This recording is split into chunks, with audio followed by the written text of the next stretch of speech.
মাঝে, তারপরও তোমার আদর্শ বুকে ধারণ করে আছি সাধারণ কর্মীর মাঝে। পরম করুণাময় সৃষ্টিকর্তার নাম স্মরণ করে আজকে আমার বক্তব্য শুরু করছি। জাতীয়তাবাদী দল বিএনপি পৌর বিএনপি কর্তৃক আয়োজিত আজকের এই স্মরণ সভার সম্মানিত শ্রদ্ধাভাজন সভাপতি, প্রধান অতিথি, বিশেষ অতিথিদ্বয়, দূর দূরান্ত থেকে আগত জিয়া পরিবারের সদস্য, গলাচিপা পৌরসভার সকল সাধারণ মানুষ, আপনাদের সকলকে জানাই বিনম্র শ্রদ্ধা। প্রিয় উপস্থিতি, সময় সংকীর্ণ, বক্তব্য দেওয়ার অনেক ছিল কিন্তু সুযোগ নেই। আপনারা সবাই জানেন শাহজাহান খাঁ কিভাবে মারা গেছেন।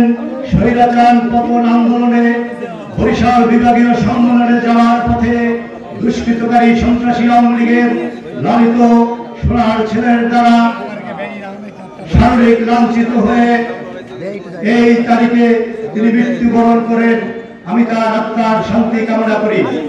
শাহজাহান খান সম্বন্ধে বলার অনেক ছিল কিন্তু বলার সুযোগ নেই। আমি দুটো কথা বলবো, তার দুটো উদাহরণ। তার পাশে থেকে 23টি বছর তার পাশে থেকে রাজনীতি করেছি। এই গলাচিপা পৌরসভার দুইটা ঘটনা আপনাদের মাঝে আমি বলবো। একটা হচ্ছে 2001 সালে আমরা যখন নির্বাচিত হই, গলাচিপা বন্দরে যখন একটি অস্থিতিশীল অবস্থা তৈরি হয়েছে, ঠিক সময়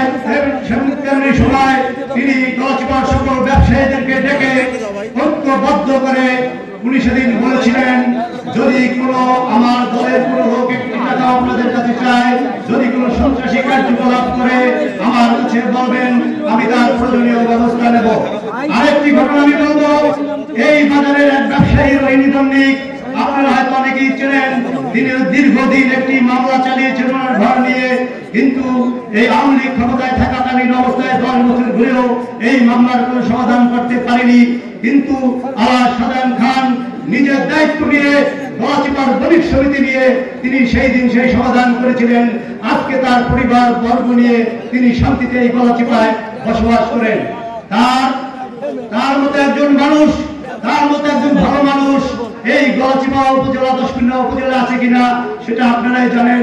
নতুন করে আমার বলার কিছু নেই। রাজনৈতিক অঙ্গনে তার কথা বলার কোনোই নেই। সে রাজনীতিকে কোথা থেকে কোথায় নিয়ে গেছেন, ভোট কোথা থেকে কোথায় নিয়ে গেছেন, যারা আপনারা বিএনপি পরিবারের সদস্য আছেন সবাই আপনারা জানেন। আমি আমার মূল্যবান সময় নষ্ট করতে চাই না। আমার সিনিয়র নেতৃবৃন্দ আছেন, তাদের মুখে তার স্মরণ এবং তার জীবনী শুনবেন। সবাই তার জন্য দোয়া করবেন, তার পরিবারের জন্য দোয়া করবেন। সবাই শান্তিতে থাকেন, ভালো থাকেন, সুস্থ থাকেন।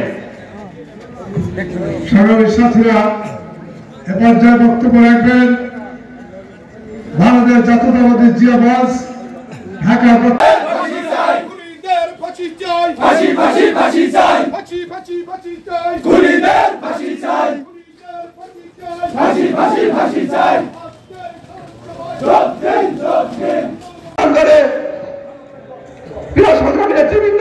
আজকে আমাদের গলাচিপা উপজেলা ছাত্র দলের সদস্য তরিকুল শান্তি কামনা করছি। আল্লাহ তাকে জান্নাতবাসী করুক, এই বলে আমি আর সত্যি